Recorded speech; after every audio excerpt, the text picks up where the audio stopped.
3.1절을 앞두고 국회의사당에 진관사 태극기를 그대로 본뜬 대형 태극기가 내걸려 경축 분위기를 전하고 있습니다. 세상에 알려지지 않았던 비구니 스님들의 독립운동 이야기를 다룬 뮤지컬 비스독이 처음으로 관객들을 만납니다. 설립 30주년을 맞은 조계종 사회복지재단이 총무원장 진우 스님과 함께 종로 노인종합복지관을 찾아 자비 나눔을 실천했습니다. 진우 스님은 유네스코 인류 무형유산으로 지정된 장 담그기를 직접 체험하고 어려운 이웃을 위한 물품을 전달했습니다. 김용환 전 현대차그룹 부회장이 동국대 행정대학원 석좌 교수로 모교 강단에 서게 됐습니다. 대구 비슬산 천연고찰들을 풍수지리학으로 살펴본 박사 학위 논문이 주목받고 있습니다. 일제시대 강제 폐사된 대견사가 중창되며 대구시에 좋은 영향을 미쳤다는 주장입니다. 여러분 안녕하십니까? 2월 26일 수요일 BBS 뉴스입니다. 진관사 태극기는 일장기 위에 그려진 태극기 중 유일하게 실물본으로 전해지고 있습니다. 독립운동가 백초월 스님이 제작한 국보급 유물인데요. 3.1절을 앞두고 선열의 숭고한 정신을 되새기고 후대에 널리 알리기 위해 국회의사당 외벽에 진관사 태극기를 그대로 본뜬 대형 태극기가 게시됐습니다. 보도에 이석호 기자입니다. 3.1절을 앞두고 국회 본관 전면에 내걸린 대형 태극기가 눈에 띕니다. 일제강점기 당시 불교계 독립운동을 이끌었던 백초월 스님의 진관사 태극기를 본따 만든 태극기입니다. 비록 불에 타고 빛은 발했지만 독립을 향한 뜨거운 외침과 나라사랑 정신은 사그라들지 않았습니다. 3.1절의 역사적 의미를 되새기고 선열들의 숭고한 헌신을 기리기 위해 설치됐는데 진관사 태극기가 국회에 걸린 건 이번이 처음입니다. 국회에서 3.1절 106주년을 맞아서 진관사 태극기 현수막을 게시했습니다. 그래서 국회에서 이 태극기가 걸린 것은 이번이 좀 처음이고요. 약간 취지로는 3.1절의 역사적 가치를 되새기고 그리고 소년들의 숭고한 정신을 좀 돌아보자는 취지에서 저희가 진관사 태극기는 우리나라 사찰에서 최초로 발견된 일제강점기 태극기로 백초월 스님이 일제의 감시를 피해 숨겨놓은 것으로 알려졌습니다. 지난 2009년에서야 서울 진관사 칠성각이 해체 보수되는 과정에서 세간의 모습을 드러냈고 2021년에 국가지정 문화재 보물로 지정됐습니다. 일장기 위에 태극기를 그린 유일하고 가장 오래된 사례로 꼽히고 있으며 항일 운동사에서 차지하는 의미가 크다는 평가를 받았습니다. 특히 사찰이 독립운동의 배후 근거지나 거점지로 중요한 역할을 담당했다는 역사적인 사실도 잘 보여주고 있습니다.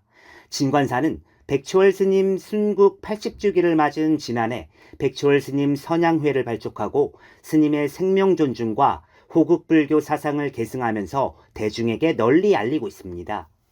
서로가 양보하고 하나가 되는 그런 해가 되었으면 하는 그런 바람이고요. 애국 정신을 바탕으로 해서 대한민국이 새로운 세계를 리드하는 그런 마음으로 거듭났으면 하는 그런 바람입니다. 진관사 태극기는 다음 달 2일까지 게시됩니다. 오로지 조국 독립을 향한 선열들의 숭고한 희생정신은 극한의 갈등과 혼란으로 얼룩진 우리 사회가 어떻게 나가야 할지 방향을 제시하고 있습니다. BBS 뉴스 이석호입니다. 그동안 세상에 드러나지 않았던 비구니 스님들의 독립운동 이야기를 다룬 뮤지컬이 관객들을 만납니다. 조계종 전국 비구니회는 모레부터 다음 달 2일까지 한국불교 역사문화기념관 지하 공연장에서 뮤지컬 비구니 스님들의 독립운동 이야기를 하루 2차례씩 공연한다고 밝혔습니다. 뮤지컬 비스독은 옥수동 미타사 비구니 스님 40명과 복려관 스님, 성혜 스님, 상근 스님, 보각 스님, 옥봉 스님을 중심으로 국채 보상운동과 3.1 만세운동 등에 참여한 이야기를 옴니버스 형식으로 구성했습니다. 설립 30주년을 맞은 조계종 사회복지재단이 총무원장 진우 스님과 함께 복지 현장을 찾아 자비 나눔을 실천했습니다. 진우 스님은 종로 노인종합복지관에서 유네스코 인류 무형유산으로 지정된 장 담그기를 체험하고 어려운 이웃을 위한 물품을 전달했습니다. 정민지 기자의 보도입니다. 서울 종로 노인종합복지관 5층 장체험관에서 스님들이 고추장 만들기에 빠져 있습니다. 유네스코 인류 무형유산이 된 장 담그기를 직접 체험할 수 있는 종로인 장금이는 종로복지관 대표 사업으로 한국 전통을 잇는 것은 물론 노인 일자리 창출에도 기여하고 있습니다. 조계종 총무원장 진우 스님은 찹쌀 고추장을 직접 만들며 수십 년 전 행자 시절 장을 담궜던 기억이 떠오른다고 말했습니다. 아니 요즘은 내가 뭐 할 기회는 없는데 저는 어릴 때 절에서 행자 생활을 많이 해서 그때 장도 많이 담궈봤죠. 구제 중생의 원력으로 지난 1995년 설립된 조계종 사회복지재단이 설립 30주년을 기념해 일선에서 복지사업을 이끌어가는 현장인 종로 노인 종합복지관을 찾았습니다. 재단 이사장인 진우 스님을 비롯해 대표이사 묘장 스님, 조계사 주지 다마 스님 등 참석한 스님들은 종로 노인복지관의 시설을 둘러보고 프로그램을 체험했습니다. 진우 스님은 불교는 궁극적으로 모든 사람들을 행복하게 하는 것을 목적으로 하고 있다며 그 역할에 충실한 종로복지관과 종사자들을 격려했습니다. 그래서 그 역할을 천병 역할을 지금 우리 복지재단이 하고 있고 복지재단 중에서 가장 모범적이고 가장 훌륭하게 부처님의 정신 그리고 불교의 사상인 자비행을 가장 잘 하는 곳이 바로 이 종로 노인 복지관이다. 오늘 음료는 종로복지관에 도착하자마자 1층 실버 바리스타 운영 카페에서 200잔의 음료를 보시한 진우 스님은 홀몸 어르신 봄맞이 이불과 건강 선물을 복지관에 전달했습니다. 종로 노인복지관장 정관 스님은 조계종 사회복지재단의 감사와 함께 지속적인 발전을 기원하며 300만 원의 후원금을 전달했습니다. 우리 복지관은 2007년 개관 이래 현재까지 대한불교 조계종 사회복지재단과 조계사의 전폭적인 지원을 통해서 종로 구민의 삶의 가치를 더하는 동반자로 자리매김할 수 있었습니다. 복지를 통해 자비 나눔을 실천하는 조계종 사회복지재단은 종교의 대사회적 역할을 강화하며 불교의 외연을 넓히고 있습니다. 종로 노인 종합복지관에서 BBS 뉴스 정민지입니다.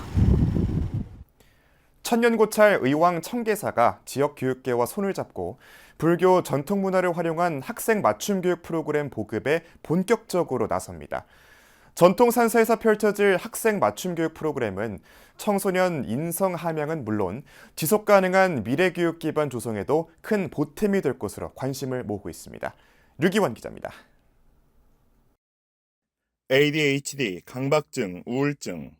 최근 몇 년 사이에 정신질환을 호소하는 청소년 수가 급격히 늘어나고 있습니다. 또래뿐 아니라 가족과의 소통에도 어려움을 겪는 청소년들이 급증할수록 청소년 마음 건강 회복을 위한 인성교육의 중요성도 덩달아 커지고 있습니다.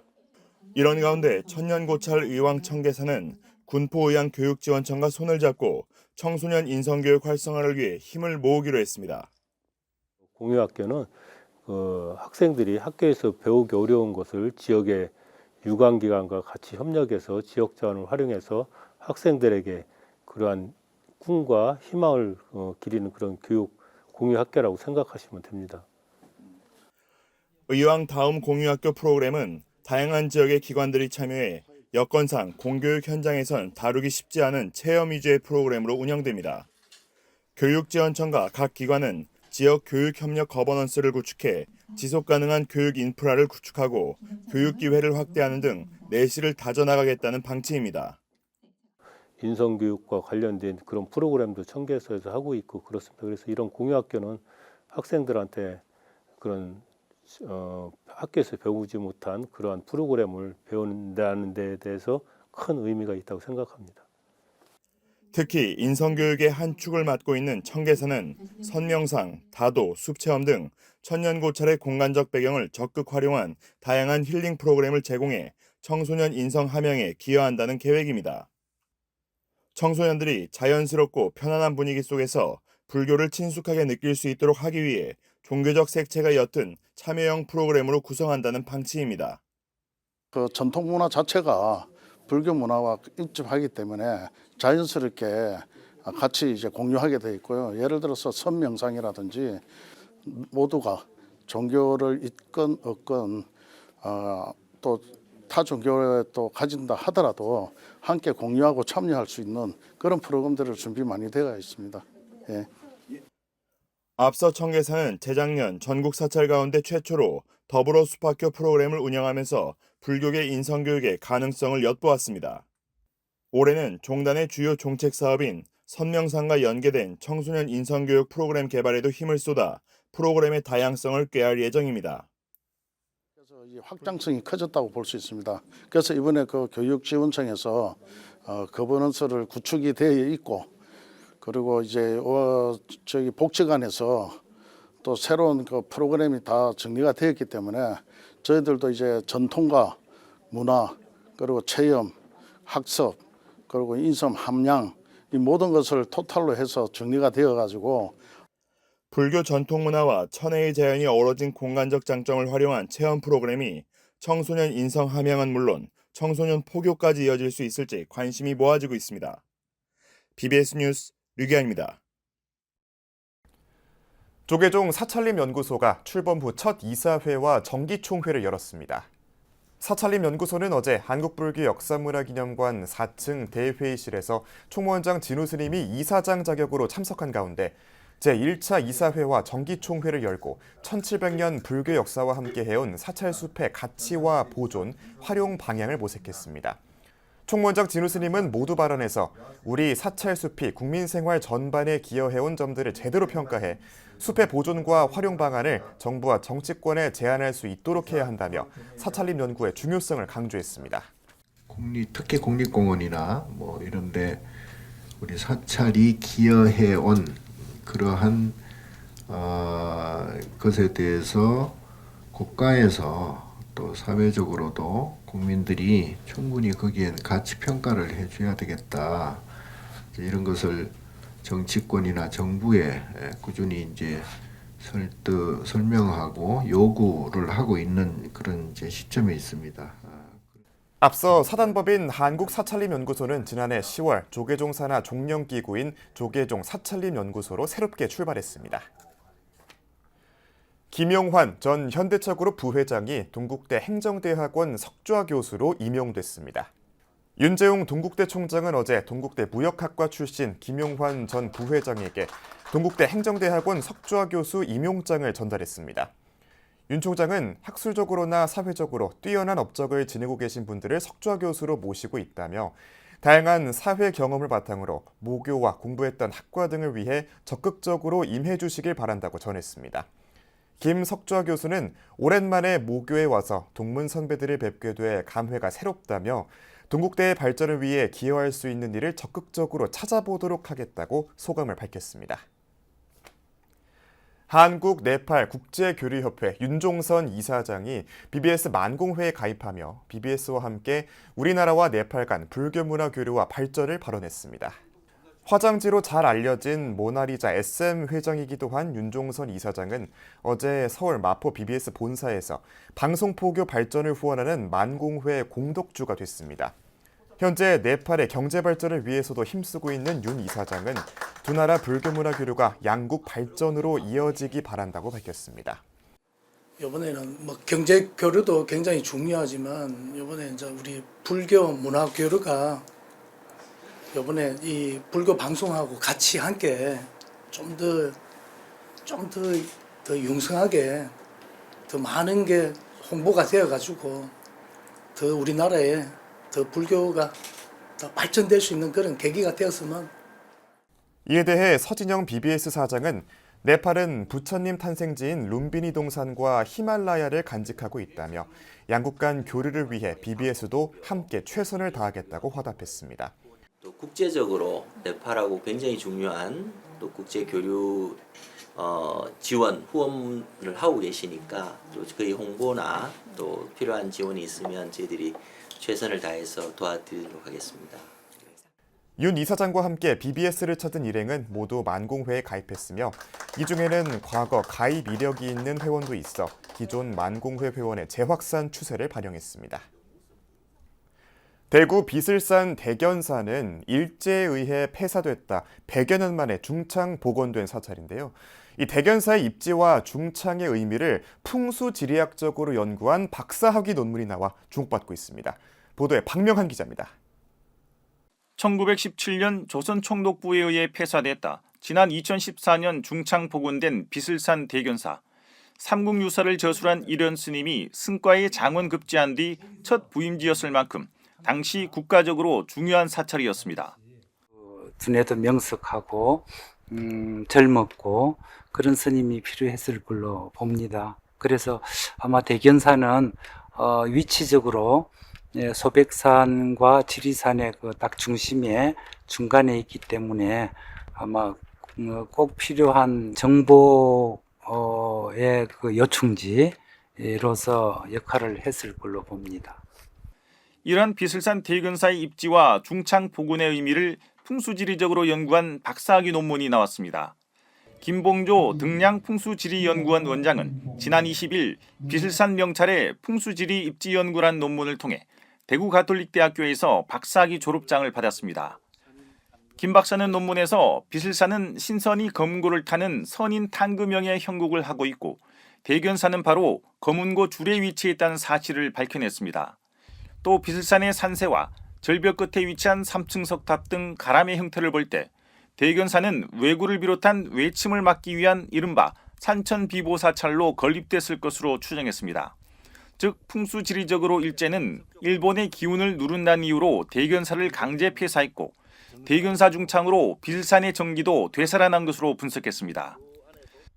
선인 탕금형, 즉 신선이 검은고를 타는 그런 형국입니다. 그래서 이 100년 만에 이 대견사가 복원된 것은 그동안에 끊어졌던 검은고 줄이 다시 이어지는, 그래서 주산의 기능이 다시 회복되는 그런 상징적 의미가 있습니다. 김 박사는 대견사 중창으로 비슬산의 정기가 정상화되면서 대구시에도 풍수지리적으로 좋은 영향을 주고 있다고 분석했습니다. 백두대간의 기맥이 쭉 내려오다가 낙동정맥에서 분기한 것이 이 비설지맥입니다. 비설지맥에서 그 정상부인 천왕봉에서 청룡지맥을 타고 대구로 내려가는 그런 구조입니다. 그래서 그 대구 전체로 볼 때는 비설산이 이 대구의 주산이 되고요. 김봉조 박사는 대견사와 함께 통일신라 시대에 창건된 비슬산의 용천사와 용현사에 대한 연구도 학위 논문에 담았습니다. 용천사는 봉황이 알을 품고 있는 봉황포란형, 용현사는 목마른 용이 물을 찾아 내려오는 가룡 음수형의 형국으로 분석됐습니다. 비슬산의 천년고찰들이 모두 풍수지리적으로 명당에 위치한 겁니다. 자연과 인간이 그 둘이 아닌 하나의 생명체로서 인식하는 것이 불교나 풍수적으로 공통적으로 지향하는 점이고요. 그런 면에서 불교와 풍수는 상당히 유사점이 많다, 그렇게 보여집니다. 김 박사는 특히 풍수지리학 논문에서는 드물게 화강암으로 이루어진 비슬산의 자연환경이 수행에 적합한 곳이란 사실을 역사적 기록과 설화, 수자 스님과의 인터뷰 등을 통해 확인하기도 했습니다. 비슬산 천년고찰을 대상으로 한 최초의 풍수지리 연구란 점은 물론 자연과 인문지리적 특성을 모두 포괄했다는 점에서 김봉조 박사의 논문은 향후 다른 사찰의 풍수지리 연구에도 모델이 될 것으로 보입니다. BBS 뉴스 박면입니다.